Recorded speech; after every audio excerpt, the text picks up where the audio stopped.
to your dyad. Now you've got 3 people, it becomes group communication. And this is where things start to get more challenging. Why is communication more difficult with 3 people than it was with 2? Because you have to be more specific. I'm sorry. No, that's fine. You have to be more specific. You have to connect with more people. So more viewpoints to deal with. That's what you were going to say. Okay. And what were you going to say, sir? I was going to say different opinions. Different opinions. There is actually something else going on there. There's more like message channels. Yes, absolutely. I was going to say it's another person that can misunderstand you. Confusion. Always more people to misunderstand. Yeah, I was going to say the interpretation, like making sure everyone's on the same. Multiple interpretations of your message. Yeah, remember, we construct meaning from what is said. So the more people there, the more people constructing meaning, the more opportunities for constructing different meanings. But there's this puppy over here, turn taking. Most people are not even conscious of this. That's why I rarely have a student mention it. Turn taking is simply deciding who talks next. If it's just you and one other person, who talks next? You or them. They shut up, you talk, you shut up, they talk. It's pretty simple, back and forth.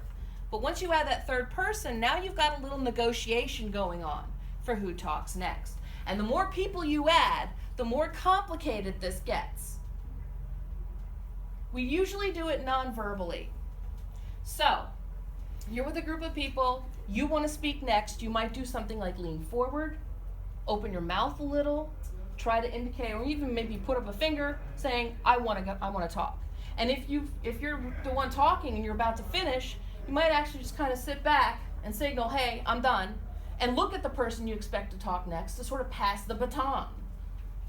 So we have this whole little unspoken, usually, thing that we do to decide who talks next. So group communication can get really interesting. I can remember an after play party at the house of one of the actors in high school play, and there's like 50 of us because it was crew and everybody crammed into this one person's basement, screaming at each other about the meaning of life. It was complete chaos. Turn taking broke down entirely, and it was just yelling. That's why we raise our hands in class. Because the alternative is chaos. Then with public communication, I want to stress here that you can have a group of 15 people, or you can have public communication with an audience of 15 people. It's not the size of the audience that matters here. What does matter is things like turn taking. In public communication, how does the turn taking go? How do we do it? What's the mechanism? With public, aren't you the only one talking? Yep. Unless, of course, you want to ask a question or make a comment, so you put up your hand. So generally, the person who's in charge of speaking, the person responsible for speaking, can designate other people to talk. But the responsibility lies with me. Whereas in a group, it's every person for themselves. So, I mean, a really fun way to tell whether you're in a group communication situation or a public communication situation is just to shut up.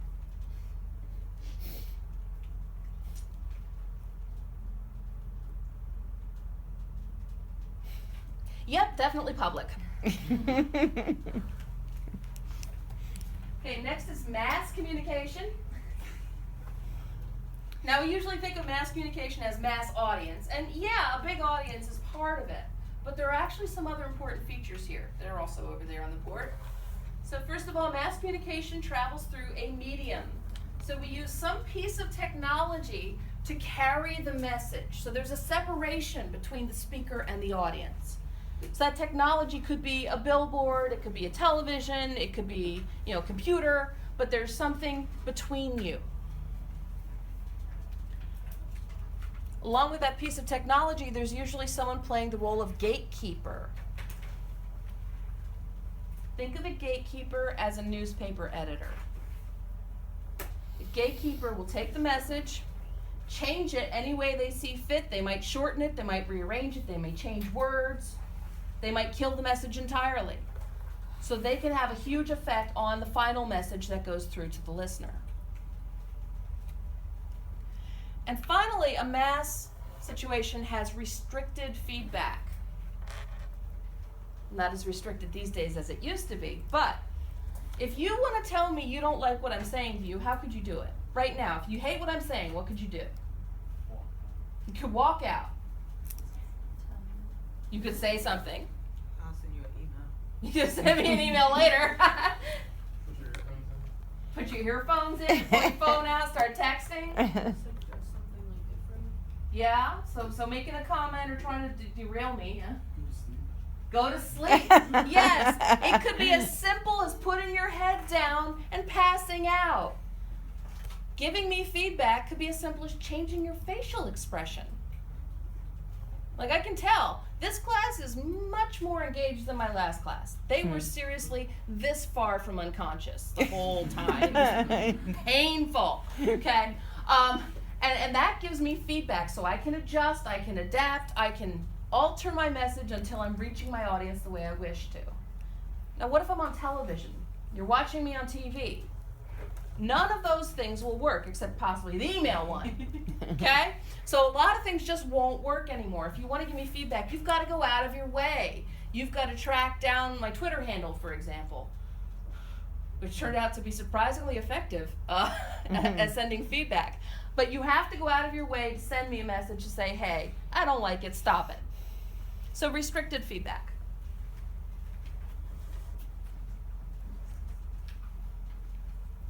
And of course, communication is strongly affected by both your ethics and your culture. I'm gonna run out of water. So when I say it's affected by your ethics, does a good friend tell you the truth no matter what? Or does a good friend protect your feelings no matter what? Well, both. Yeah, a good friend will try to do both, right? But sometimes it's not always possible. So there's your friend, and she's trying on some clothes, and she wants to know if they make her look fat, and they do. You have a choice to make. You have a number of things you could say here. It makes you look huge. Oh my God, go on a diet. Probably the wrong way to approach it, right? Or you could say, you look fantastic, and lie your butt off. Or you can try the middle road. Well, I don't think that's the best cut for you. Let's look at some other things, right? A lot of us will go for that middle road. But what you do is up to your own personal ethics there. Okay, so what we say, what we don't say, how we say it, all affected by ethics. And the same deal with culture. What we say, how we say it, where we'll say it. There's some things that, we'll say in a classroom we won't want to say in a church, for example. Or perhaps vice versa, I don't know. So culture also can have a huge effect on us. So let's talk a little bit more about culture. Here's a definition for you. Culture is one of those things that's kind of hard to define. But it is a system of beliefs and knowledge and customs and values and all kinds of stuff that is shared by a large group of people. A lot of people think of culture as just, well, we eat certain foods and we celebrate certain holidays, but it goes a lot deeper than that. How you talk to your mother is affected by your culture. Are you very respectful of your mother? Are you extremely disrespectful of your mother? Do you talk to your mother like she's your best friend? These things are affected by culture.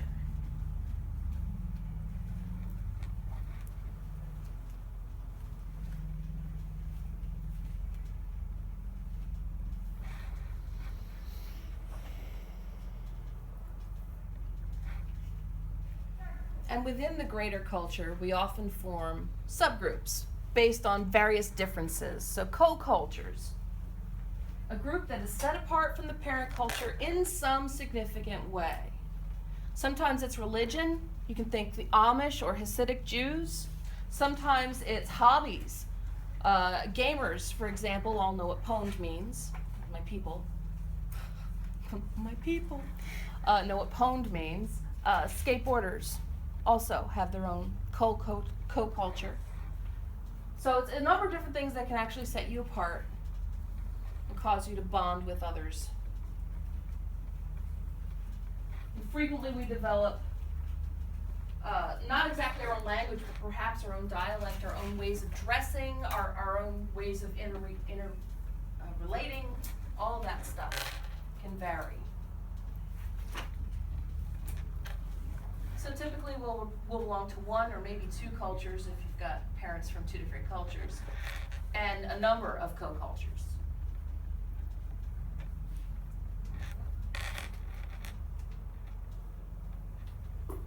Like my autistic buddies on Twitter. They're my people. That said, Twitter is a cesspool. Stand by that. So culture is one of those things that can be invisible to us. Unless you've had exposure to another culture, you may not realize the features of your own culture. It just is the way things are. It's just the logical way to do things in our minds. So in order to help us see culture, it's sometimes useful to compare them. And one way we can do this is by using cultural dialectics. Dialectics will come up again in other contexts, by the way.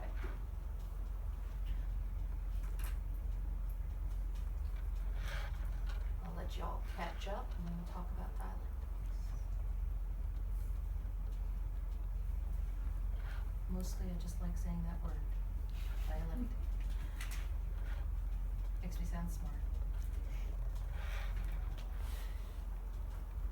I'm not smart, I'm a smart ass, there's a difference.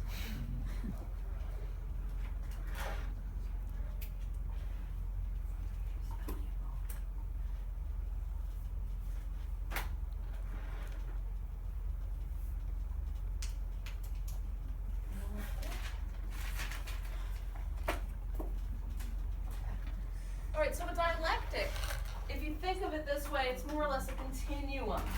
You've got two extremes. So here we've got hot and cold, two extremes. And you can fall anywhere on that continuum. In fact, you'll probably change over time. You might be hot now, and then later on feel cold. In fact, as winter comes around, that will probably happen. So there are variations within those two extremes. So culture works the same way.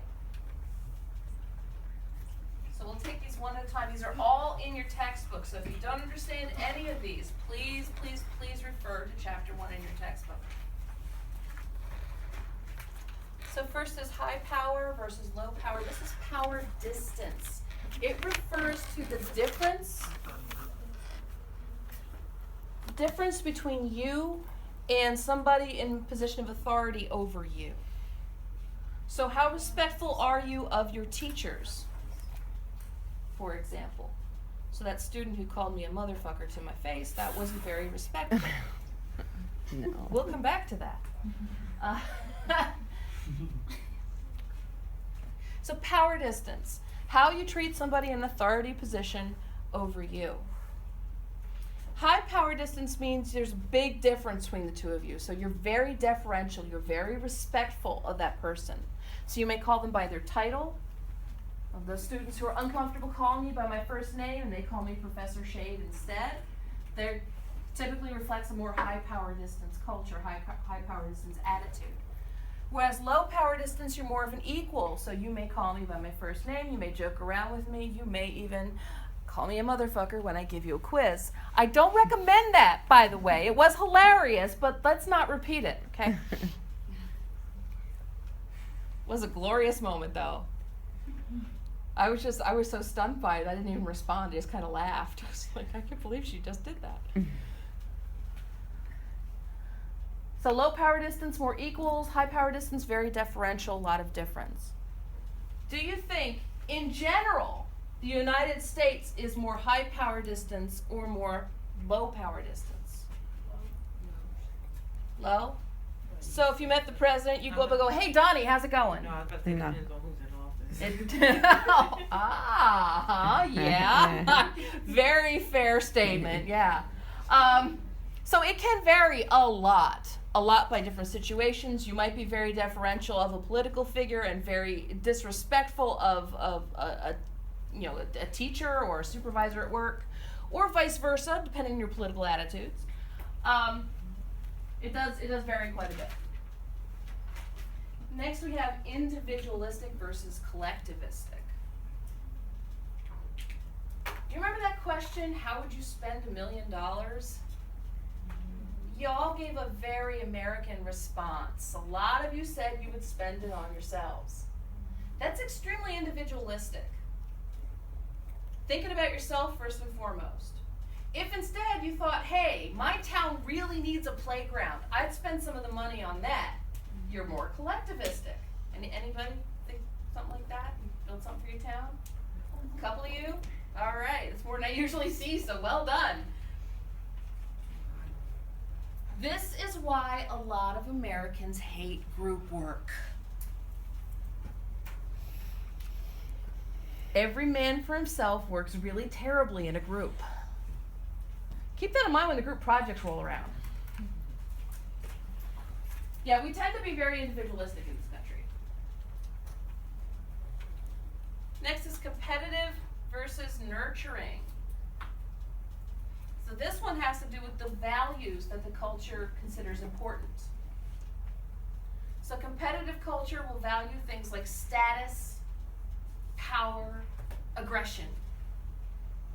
And a nurturing culture will value things like compassion, cooperation, caring. Where would you put the U.S. on that one? Pretty competitive, yeah. Not all the way over at ultra competitive, but we're up there. Next is uncertainty avoidance. This one's a little abstract.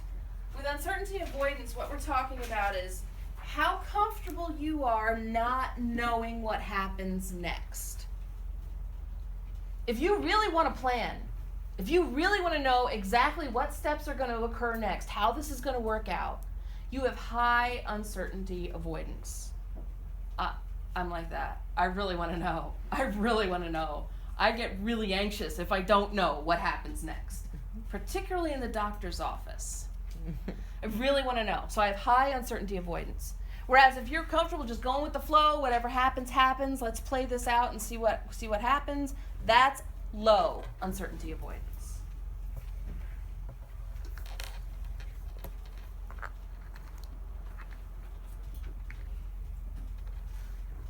Next one's pretty straightforward. Long-term versus short-term orientation. That refers to how we think about the future. If you have a long-term orientation, you think far into the future. Anybody have a 5-year plan or a 10-year plan? Few of us. Anybody have a plan for the next year or so? Yeah. Quite a few of us? Yeah. Americans tend to have more of a short-term orientation. Now, if you look at other cultures like Japanese, for example, the Japanese will plan hundreds of years. Like, they're really thinking far. And here we are looking at tomorrow. So, long-term, short-term.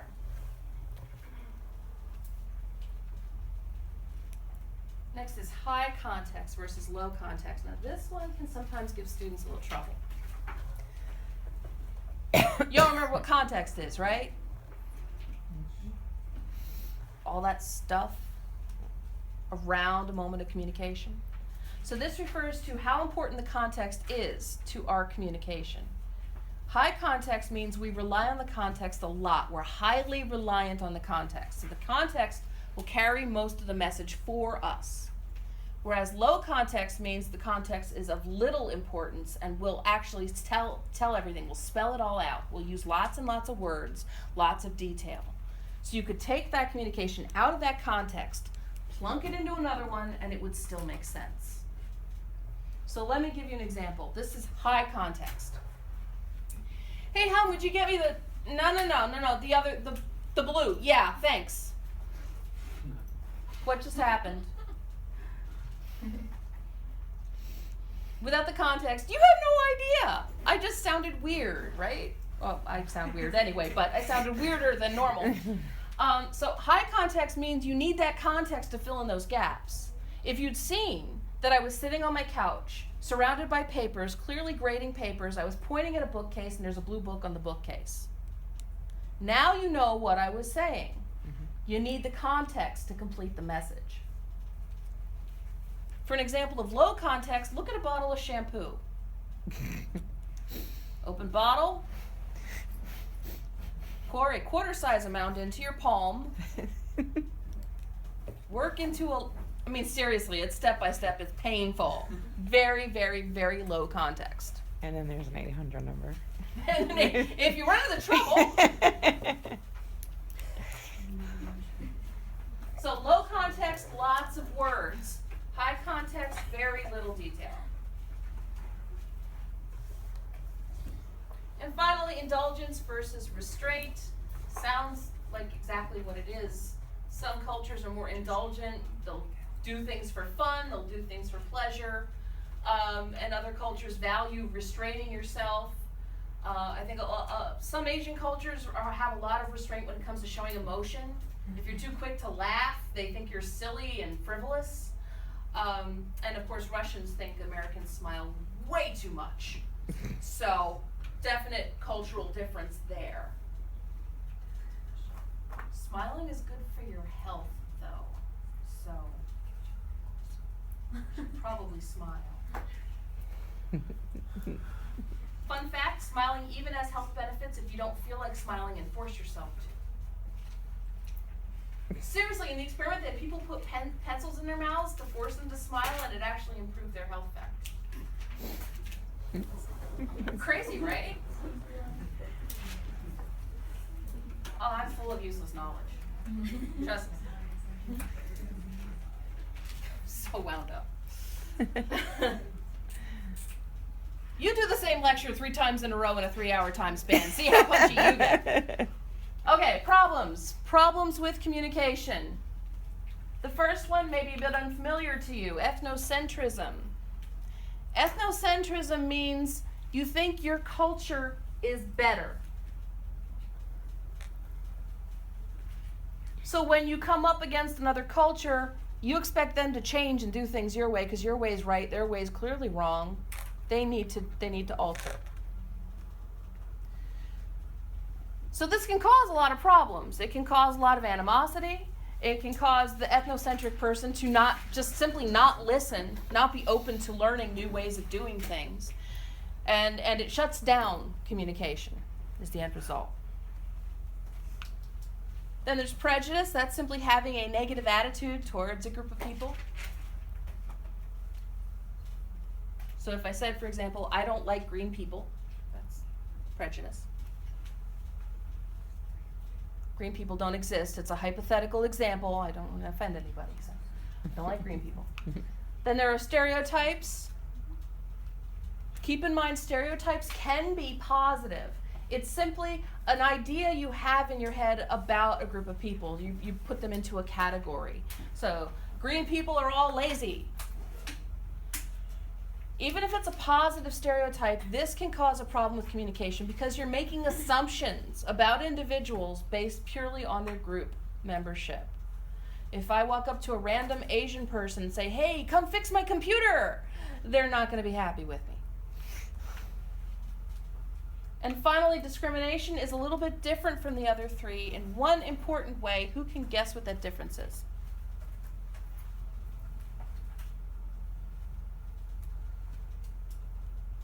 What was the question? How is discrimination different from the other three? Isn't it like illegal or something? It's the only one that's illegal. Yes, why? Prejudice is the like feeling you have or your emotions towards a group of discrimination is like more of the action. Actions, exactly. And that's why that's the one that's illegal, because discrimination is taking an action against somebody based on their group membership. So that's the only one that we really can make illegal until we perfect those computers that can read people's minds. Yeah, fMRI, look into it. It's scary stuff. But it also allows paralyzed people to use computers and stuff with their minds, which is pretty cool. All technology is a good and a bad. And I right on schedule.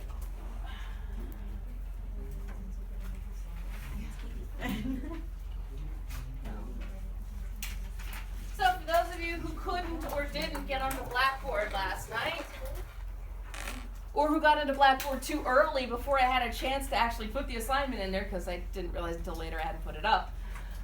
Here's the introduction speech assignment. So on Friday, I will expect you to speak for 1 minute. Please do time it out. Stories often go longer than you think they will, and we don't have a lot of time. We've got a lot of people to get through in one class period. You only have 50 minutes. Please time it out. Tell us about an experience that you've had sometime in the past. It can be scary, it can be funny, it can be something you're proud of, anything you want to share with us. Just make sure it stays in that time limit. You may use notes if you want to, but you don't have to. You're not turning in anything, okay? You don't have to dress up either. I just want you to be here. I recommend bringing in an object or a photo that we can throw onto that nifty little device over there, because that can sometimes make you feel more comfortable. You've got something to distract the audience from you. So feel free to do that. Now on Friday, I will assign your first written assignment, Self-Evaluation 1, where I will ask you to evaluate your performance in this speech. So I want you to talk about how you looked and how you sounded. So hopefully you won't get so nervous that you blank out, because I used to do that all the time. In high school, when I had a speech, just gone. For all I know, I could have been abducted by aliens for that 5 minutes. It was just out of there. So try to do a little bit better than I did. So that will also be up on Blackboard. I think it should appear on Blackboard tomorrow. I'm not quite sure how the deadlines work on that.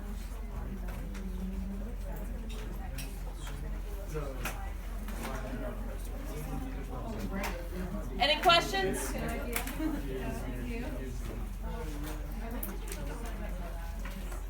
Okay, I'll see you Friday. Get this before you all start walking.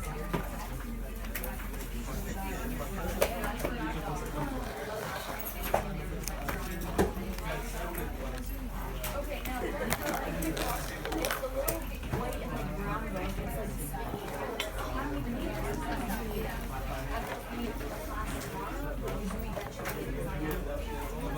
And remember, I took away. Did you get all this lesson? Yes, you need that?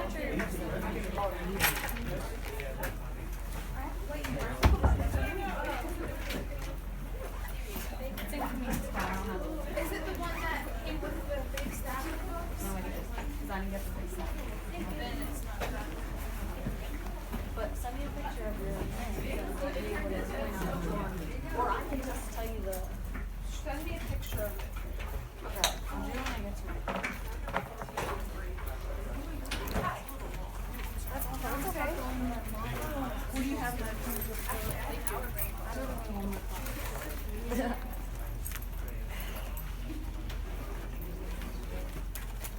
Actually, that's all mine, so you can check it right now. But did you get a copy of the syllabus? Definitely want that. And did you sign in for today? Are you on here? Okay, good. Good. Are you already on there?